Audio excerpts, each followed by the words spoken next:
Good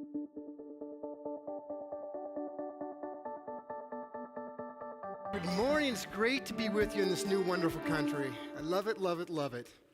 You know, this is a very visionary event, but we're going to be moving now toward thinking about the mental aspects of performance to the mental aspects of eating behavior. Specifically, we're going to talk about mindless eating and how we move from mindless eating to mindlessly eating better. Let's take a look at what this might look like if we were to make a number of changes to a school. The masterminds behind the cafeteria redesign are Cornell University professors David Just and Brian Wansink. I wanted to know how they're going to basically trick teens into eating right. So what are we doing here? The first thing we're going to do is we're going to take a bunch of the milk, put it in front, so if a person's thirsty, at least they have the option of picking something up, and at least they have to reach over the white milk if they want to pick up a flavored sugared beverage. Step 2. They took the pizza, which was the first thing in the lunch line, and moved it towards the back. And the veggies and the healthy bean burrito moved right to the front. Step 3, they renamed the healthy food. We find that changing something as small as calling these mixed vegetables California blend or the Big Bed bean burritos increased sales by about 27%. Step 4, they moved the fruit from a plastic tub into a pretty fruit bowl. And finally, they took the cookies and put them just out of reach. They're going to have to ask one of the food service workers to help pick it up. We think that's just enough of a barrier to keep some percentage of kids from saying, whatever, I'll have an orange. The professors rolled up their sleeves, made their changes, and now it's lunchtime. Oh, there she's getting her tray. She grabbed a sandwich. She's getting an Arizona iced tea, I think. An orange juice. And she got the cookie. So, Samantha, this time you didn't get the cookie and you got a piece of fruit instead. Why'd you get the fruit this time? Why do you think? I don't know. This was an unbelievable success. Fruit increased by 102% simply by putting it in a nice bowl. The sweet drinks were also harder to get to, and Jane, Marcy, Richie, and Levante fell right into our trap. Last time they grabbed Gatorade, Snapple, and Arizona iced tea, but this time... Well, the water was just in front, so I just grabbed it. Sales of sugary drinks plunged by 17%, while purchases of easy-to-reach milk soared 46%. Whatever was easiest to reach, that was good enough for them, and that was enough to get them to change. Another hit, the Big Bad Bean Burrito, sold out for the first time ever.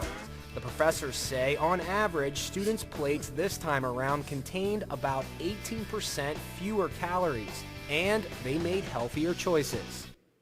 Now, do you remember what that girl said when they asked her, hey, why did you get the cookie last time and this time you got the apple?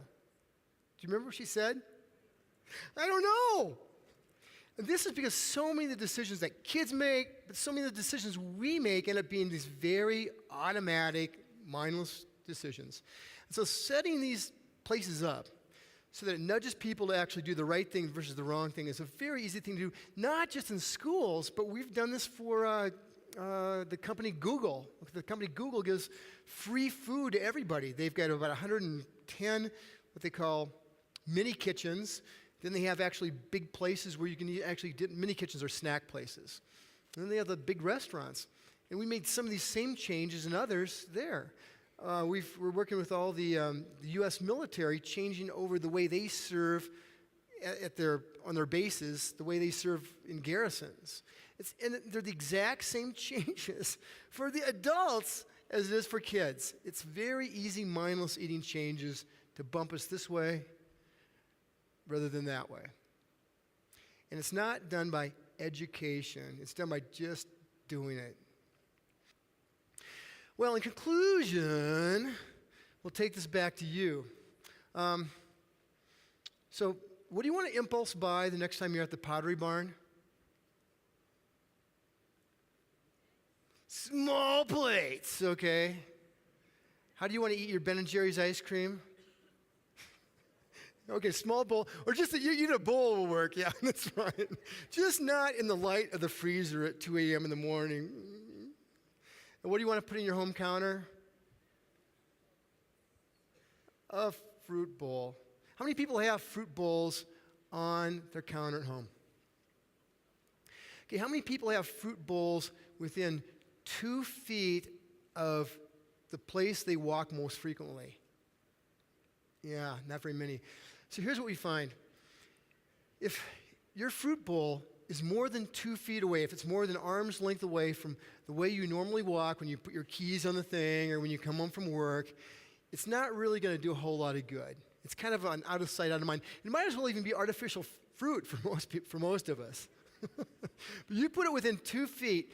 What happens the first week is nothing. Okay, it doesn't change anything at all. What happens the second week is not very much. But what happens at the end of the second week is after 2 weeks of seeing it and kind of going, oh, that's weird. Yeah, that's kind of unusual. After 2 weeks, we find that fruit consumption in almost every home starts going up dramatically. So we did this cool study just a short time ago. We went to a city in the United States called Syracuse, New York. And what we did is we went to 240 different homes. We weighed everybody in the family, and then we took pictures of their kitchens. And one of the things we found is that it matters a lot what's sitting on your counter. We found that if there's a box of cereal visible anywhere in the kitchen, okay, whether it be up high, whether it be a glass cupboard, or whether it be on the counter, the typical person in that, or the typical adult in that household ended up weighing 10.3 pounds more than the neighbor next door that didn't have it sitting out. But interestingly, the typical person who had any kind of fruit, I mean, it could be like a half-eaten apple, but I mean, who had any kind of fruit, whether it be a fruit bowl or a molding banana, sitting on their counter, ended up weighing, on average, about 6.1 pounds less than their neighbor who didn't. These really small things matter a lot over time. And what I want you to keep in mind is that the secret to this ubiquitous mindless eating problem we have, for most of us and for our kids, is not education and it's not mindful eating, because that's just too hard for most of us. It'd be great if we could do it, but it's just too hard for most of us. Instead, the secret is changing our immediate environment so that we can mindlessly eat less without having to worry about it. So with that, I will conclude. Thank you very much.